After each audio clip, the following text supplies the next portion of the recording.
And tonight I'd like to talk about minor 7 chords. Wanna play? Check this out. Where do they come from? Where do minor 7 chords come from? They come from Blues Town. They come from Blues Town. You know why? I know why. They come from Blues Town because in Blues Town,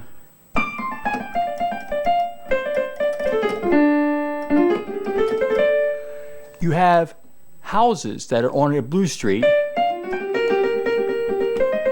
Each blues street,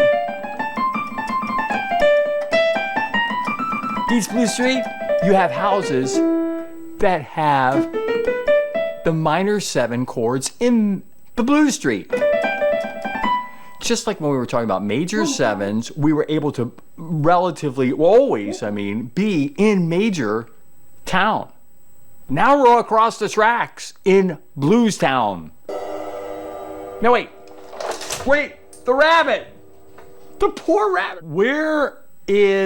Why is a minor 7 chord in Blues Town? Because naturally, in a blues street, there is some certain minor 7 things. Whatever blues street I am on,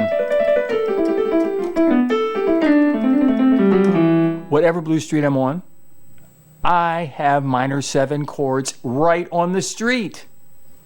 Just a dinger thing. Wanna play?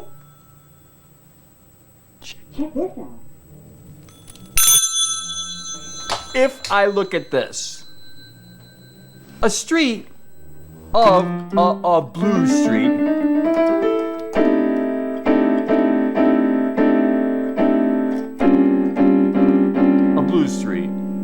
a Blues Street,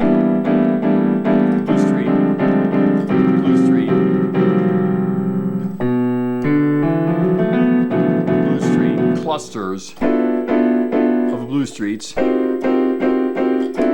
probably in every single of the 7. 2, 3, 4, 5, 6, 7. There's only 7 houses on a blue street.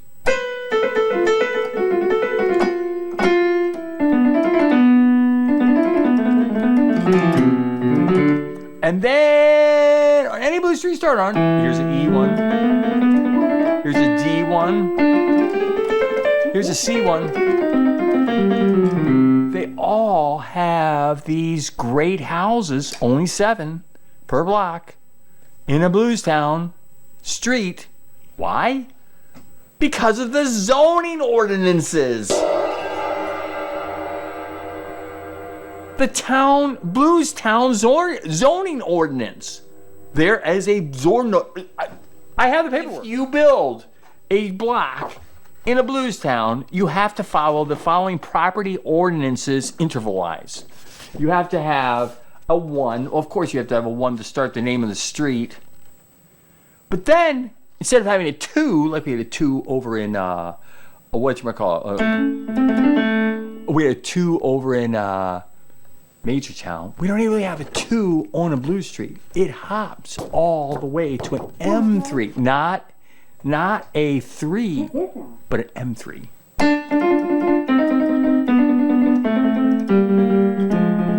M3. M3 is the second house on a blues block street. Zoning board says it has to be M3 away. The zoning board of the town met one time and said, we are only having our properties as the first house on the street will then be an M minor 3rd interval away from each other. Not a second like in Major Town. We're going to be cool and we're going to be in, wait, hold on. That was just squeaking and adjusting of the keyboard underneath us all. So here I am, an M3 away. I'm always an M3 away from the first to the second house. But then, from the first to the second house to the third house on the block is a fourth away. So I've automatically got this cool sound. This is the 1, this is the M3, and this is the 4. I'm actually going backwards. I'm going 4 M3 1, 4 M3 1, 4 M3 1, 4 M3 1. Listen.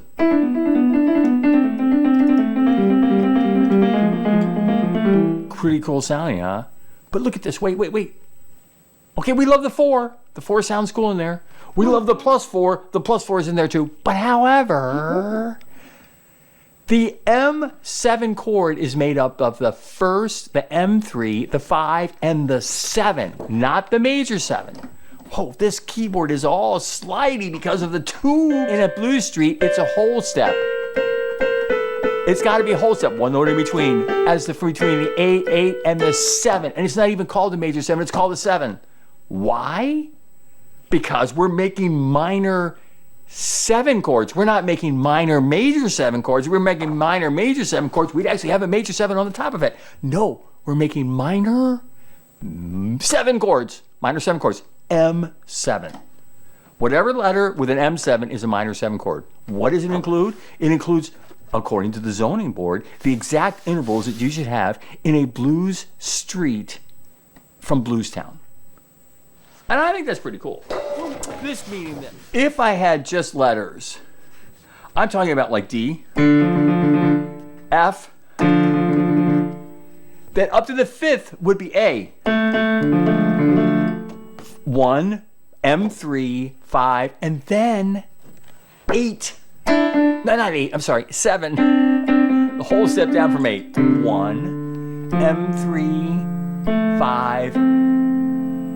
There it is. Now I'm using my first, my second, and my third, and my 4th finger. Wait, now do you see that? So I was going D, F, A, C. Now, here is the cool things. Wanna play? What if I did not play the letter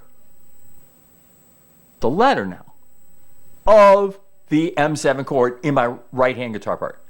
Like, for example, you've been seeing me playing like C, M7, B, M7, A, M7, G minor, G minor 7, that's what it is, called F minor 7. Anyways, I've been playing all those as my thumb, my second, my third, my fourth. Anyways, but I've been playing that letter right there.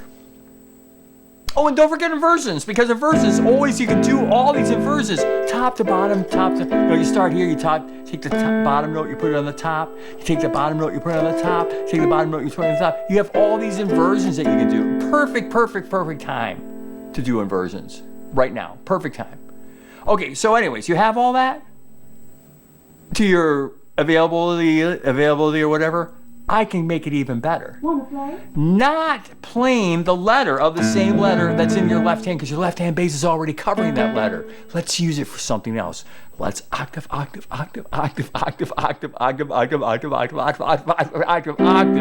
whatever the inversion is. In other words, here's my 4th finger, and now 4th finger and 1st finger, and I am going to drop. In other words, I'm dropping that whole step to the 7 in this case. I'm dropping from the letter name of the minor 7 chord down 1. Look at that. I'm dropping a whole step down with my thumb. Can you see that?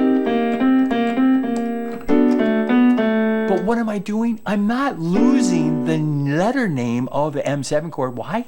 Because it's covered with my bass player. My whole left-hand bass player has a whole mess of great things to do. And one thing it's going to do is cover the letter. That's the whole great thing about the bass players. The bass player left hand is the great thing wherever they are, whether they're playing solid or rocking back and forth or playing up and down or boogieing around with it. That letter is what is so important to the guitar right hand here, because it covers it. You know what I mean? Like it covers it. You don't have to play it in the right hand and repeat it, because your good old bass player left hand is doing it for you. That sounds pretty cool to me. Hey, I got a friend in my left hand. He's going to cover the letter for me, so it gives me a place to go. I guess, or like fun to go. And I'm saying, instead of playing the same letter, drop it 1 whole step. Drop it to the octaving of the 4th finger. Now listen to what happens. the richness of not duplicating this? It's kind of a thinner sound. If you do, I'm sorry, I'm going too loud here. What do I have a thinner sound? Thinner sound. If I just duplicate it, I'm all right. But now what if I drop it? Now listen to how thicker it gets. Versus this, it's thinner. It's a little thicker, right? Instead of that, is here. Do you how great it is? All right. Instead of here on the thin sound, I'm octaving it down. Isn't that cool? And then here in A, I'm just going down to G. Can you hear how much thicker it sounds? It's a little thinner, but if I move it down, look at this one. Now I know them. Listen to them if I play them all in a row. Minor sevens by octaving in the right hand down to the 7. I'm octaving the 7, and playing an M3 and a 5 in between. Can you hear them? Wait a minute. If I inverted that, like kept the whole octave idea and just took the bottom note, which is really not the bottom note, but the next note up, and moved the whole thing up, but I kept the same bass. It's a different sound entirely too. It's still a great texture of M7 chords instead of down here with the 7 down here. Now I'm starting with the M3. What if I moved it again to the 5th? I think that's cool. And then what if I moved it again? Now this one I've really liked a lot, where it goes right to the 7 and octaves the 7. Isn't that pretty? That's so thick. Minor 7 chords. So beautiful. I remember chord, minor 7. Remember, I'm moving my thumb down that one thing. I'm duplicating that 7. I love that inversion, or that collection, or that fun time of M7 chord from dropping just that one. And I know y'all can invert it, and this is a cool one too. They're all cool, all those octaves. Here I'm octaving the M3. And now I'll do this next one. And they're all different, right? They all have different voicing.